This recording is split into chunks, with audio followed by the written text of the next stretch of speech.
Мен Ниязбекова Ақмарал Қалтайқызы, номер 206 мектеп гимназияның физика пәнінің мұғалімі. Физикаға деген қызығушылығым мектеп қабырғасында жүрген сәттен басталған. Осы қызығушылығым менің болашақ мамандығымды айқындап берді. Қызықты да қиын пән болғанына қарамастан, физика пәнінің мәні мен мағынасын әлі күнге дейін шәкірт бойына дарытып келемін. Бүгінгі таңда білім беру жүйесі қарқынды дамып, әлемдік білім кеңістігіне еніп келеді. Ғылым мен техника күн санап жаңарған сайын физика ғылымы да жедел түрде даму үстінде. Өзгермелі қоғамда жаңашыл, заман талабына сай, жаңа формация мұғалімі болу менің басты мақсатым. Оқушыларға физика пәнін оқыту үшін инновациялық технологияны пайдалану сабақ сапасын көтеріп, оқушының сабаққа деген ынтасын, қызығушылығын арттырады. Және де физикалық құбылыстар мен эксперименттерді видеороликтермен көрсетуге, виртуалды зертханалық жұмыс жасауға мүмкіндік береді. Бүгінгі оқу жағдайында оқушыларымыз бұрынғыдай бір кітаппен шектеліп қалмайтыны белгілі. Білім беру үрдісінде болып жатқан тың өзгерістерге тез бейімделе алатын ұстаз ретінде мен де өз қарым-қабілетімді шыңдап келемін. Жылдар бойына жинаған тәжірибемнің жемісі оқушымның жеңісі. Олар қалалық, республикалық және президенттік олимпиада жеңімпаздары. Әл-Фараби атындағы халықаралық, Хиуаз Доспанов атындағы Тамас Education қалалық олимпиаданың жеңімпаздары. Ұстаз үздіксіз дамушы тұлға. Осы жолда мен де табысты еңбек етудемін. Мен үздік авторлық бағдарлама байқауының қалалық финалисті.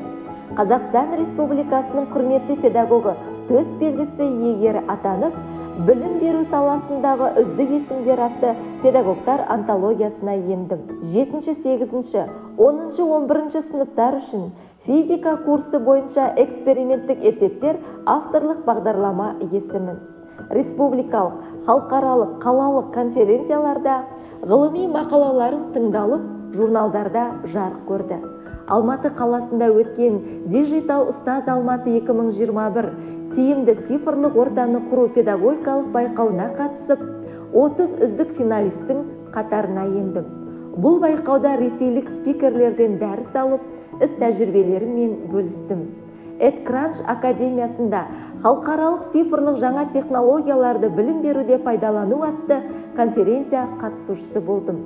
Сабақтарды тиімді тәсілдермен жүргізу, қалалық ақылды сабақ байқауының сертификатының иеленіп, қалалық калейдоскоп атты цифрлық ресурстарды пайдаланып, білім беру тәжірибелері байқауының 2-ші орын иегері атандым. Ұстаздық ізденісті қажет ететін мамандық. Үздіксіз жасалған жұмыс пен ізденіс арқылы ғана жемісті нәтижеге қол жеткіземіз. Электронды оқулықтар мен энциклопедиялар, видео және аудиотехниканы пайдаланған оқушылар физикалық құбылыстар мен заңдылықтардың практикалық маңызына және өмірмен байланыстылығына көз жеткізеді. Бүгінде әр баланы өзінің деңгейіне сай ынталандыру қиын әрі қызықты.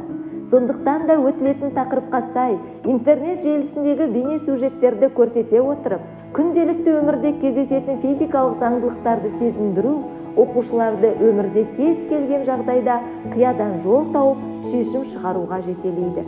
Республикалық, қалалық, цифрлық технологияларды білім беруде қолдану семинарларында сабақ беріп, әріптестерімнің жаңа технологияны меңгеруіне ықпал жасап, шеберлік сабақтарын жүргізіп, іс тәжірибелерімді бөлісіп келемін.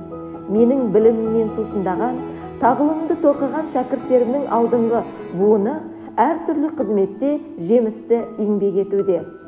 Бүгінгі Z ұрпақтарына білім беру қазіргі мұғалім үшін үлкен жауапкершілік пен еңбекті талап етеді. Шексіз әлемнің ұрпағының спикері, креативті ұстазы болу, өзгеріске бейім, жаңа талап межесінен көріне алу менің басты мақсатым.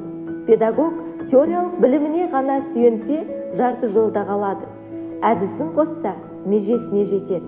Оқушының жеке тұлғасын ескеріп өтсе, ертеңгі нәтижені бағдарлай алады. Президент Қасым-Жомарт Тоқаев өз сөзінде сапалы білім қарқынды дамудың басты шартына айналды дейді. Мен президенттің басты тапсырмасын орындаушы жаңашыл ұстаздардың қатарынанмын.